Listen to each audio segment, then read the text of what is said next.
Lundi 18 janvier, c'est la reprise des cours à Odiéné après un week-end bien mérité. Contrairement aux filles de son âge, Mariam, âgée de 10 ans, passe ses journées à aider sa grand-mère à faire le ménage. Au dire de cette dernière, la présence de la fillette à la maison pour les tâches ménagères la forgera dans sa vie future. Ses frères vont déjà à l'école. Il faut qu'elle reste à la maison pour m'aider dans mes tâches ménagères. La vie de couple se prépare maintenant et c'est auprès des parents qu'il faut apprendre pour être une bonne femme au foyer demain. Tout comme Mariam, Aïcha n'a jamais connu l'école. Laver les assiettes, faire la cuisine, c'est le rôle assigné à la jeune fille dans la cour des Koné au quartier Soukourani d'Odiéné. Ma mère va au marché pour ses activités commerciales. C'est donc moi qui m'occupe des tâches ménagères. Les filles avec qui j'ai fait l'enfance sont toutes au collège actuellement. Aujourd'hui, âgée de 15 ans, Aïcha ne sait ni lire ni écrire. Une situation que regrette son père Amadou qui a refusé de la scolariser. Comme c'était femme, je pensais que si femme va à l'école, elle ne peut pas respecter son papa avec sa maman. C'est à cause de ça on n'a pas mis à l'école. La non-scolarisation de la jeune fille est une triste réalité dans la région du Kabadougou. Une situation qui s'explique par les pesanteurs culturels selon Nafo Koulibaly, directeur régional de l'éducation nationale d'Odiéné. Nous sommes en région Malinké. On a coutume de dire que la femme est faite pour être au foyer. Et une femme qui sait lire et écrire, elle peut prendre son indépendance, donc elle aura du mal à se soumettre à son mari. C'est l'une des pesanteurs qui pèse. Et la femme étant faite pour être au foyer, certains parents ne voient même pas encore l'opportunité de les mettre à l'école. Ou même si on les met à l'école quelques années avant, à peine elles atteignent la puberté, on les sort là pour les remarier. La bataille contre les pesanteurs est engagée. En première ligne, les cadres de la région. Aujourd'hui, tout le monde a compris que les filles comme les garçons, c'est important qu'ils partent à l'école. Parce que le premier mari, c'est vraiment le travail. Or, le travail, on ne peut pas l'avoir si aujourd'hui on n'a pas de niveau. Donc, c'est quelque chose où les gens sont vraiment sensibilisés aujourd'hui. Et je peux dire que c'est un message qui passe.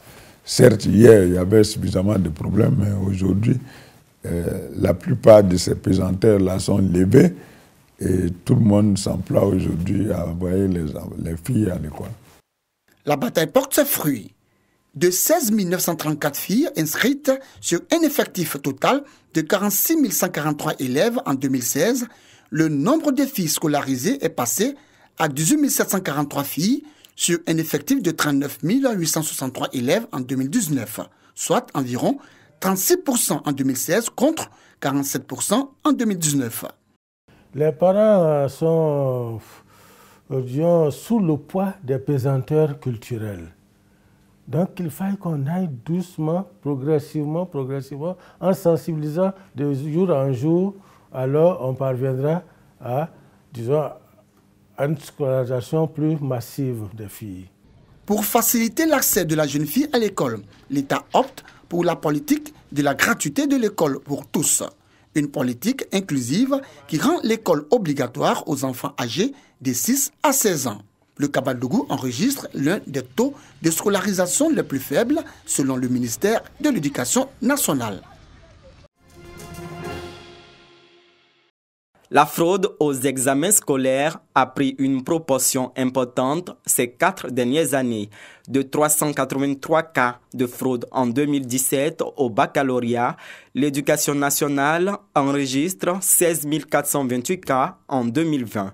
Et les supports de communication numérique tels que WhatsApp représentent plus de 90% des cas de fraude. La DREN Abidjan 4, qui couvre les communes d'Abobo et Agnaman, tire la sonnette d'alarme. Chaque année, nous constatons que le nombre de cas de fraude augmente au cours des examens en général et malheureusement aussi au niveau de la DREN Abidjan 4.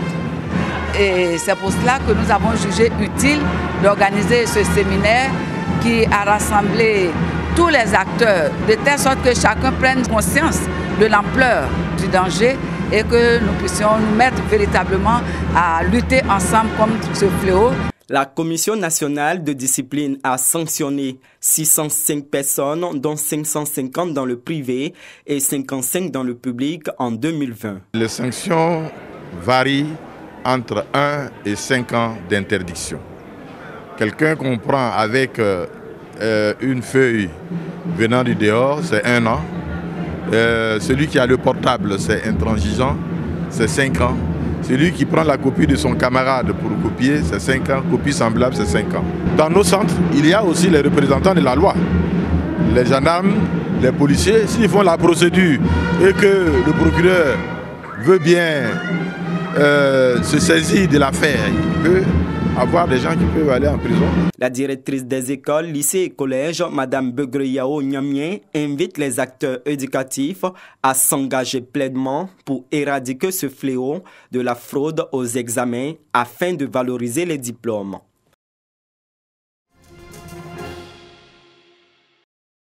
La direction régionale des impôts de San Pedro classée meilleure direction de l'intérieur du pays au titre de l'année 2020 avec une performance de 34,4 milliards de francs CFA. C'est le directeur régional des impôts, Silué Lassina, qui a donné l'information au cours d'un séminaire bilan de 2020. Pour la gestion au titre de l'année 2020, nous avons réalisé 34,4 milliards contre 33,5 milliards encaissés au cours de l'année 2019, soit un écart positif de 862 millions, ce qui représente un taux de progression de 2,57%. Ce résultat doit être amélioré selon la direction générale. Pour relever ce défi, toute la direction régionale s'est mise au laboratoire pour trouver des stratégies sur le thème l'impôt foncier et la fiscalisation du secteur informel. Par rapport à nos réalisations de 2020, qui sont de 34,4 milliards, notre hiérarchie nous demande de faire un bond quantitatif de 48,33%. Par conséquent, nos objectifs de recettes au titre de l'année 2021 sont fixés à 51 milliards de francs CFA. Je pense que cet objectif est à notre portée, eu égard aux nouvelles mesures contenues dans la loi des finances 2021. Réaliser 51 milliards de francs CFA en 2021, la direction régionale des impôts est déjà au travail. Les contribuables, eux, ont un seul vœu, payer leurs impôts dans des locaux plus attrayants. Rappelons que la direction régionale des impôts de San Pedro couvre les régions de la Nawa, du Boclé et de San Pedro.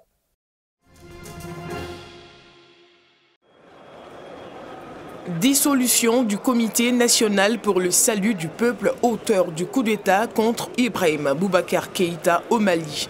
Ce décret de dissolution de la junte militaire créée le 19 août 2020 a été signé le 18 janvier 2021 par le président de la transition Ba Ndao, le premier ministre Mokhtar Ouane et par plusieurs membres du gouvernement. La dissolution du CNSP était l'une des recommandations du sommet extraordinaire des chefs d'État et de gouvernement de la CEDEAO courant janvier. Son annonce coïncide avec la visite du président de transition en France. Ba Ndao s'est entretenu avec son homologue Emmanuel Macron sur la situation sociopolitique qui prévaut au Mali en amont du sommet du G5 Sahel prévu mi-février au Tchad. C'est fait, le Rwanda obtient son sésame pour les quarts de finale de la 6e édition du championnat d'Afrique des Nations. C'est au bout de l'effort, dans un match chaud bouillant, que les Amamovi sont venus à bout d'une équipe courageuse des éperviers du Togo, 3-2. Pourtant, ce sont les Togolais en blanc qui chaque fois prennent l'avantage avant de se faire rattraper. 38e minute, Richard Nane frappe. Sur cette tête, Olivier Niamzima va ajuster Abdul Moubarak Aïba pour l'égalisation. 60e minute, le Togo repart de plus belle grâce à Bilali Akoro. Mais la joie est de courte durée, puisque Jacques Tizengue remet encore les pendules à l'heure. Finalement, ce mano à mano est remporté par les Amamovi. Dans l'autre rencontre, le Maroc n'a fait qu'une bouchée de l'Ouganda, 5-2. Même scénario que dans la première opposition, Les Ougandais sont les premiers à provoquer la colère des Lions de l'Atlas suite à ce but d'Ibrahim Orit à la 25e minute. La suite est catastrophique. La panique gagne le camp des jaunes, noirs et blancs. Les buts vont s'enchaîner de partout dans les buts de Chalou Congo.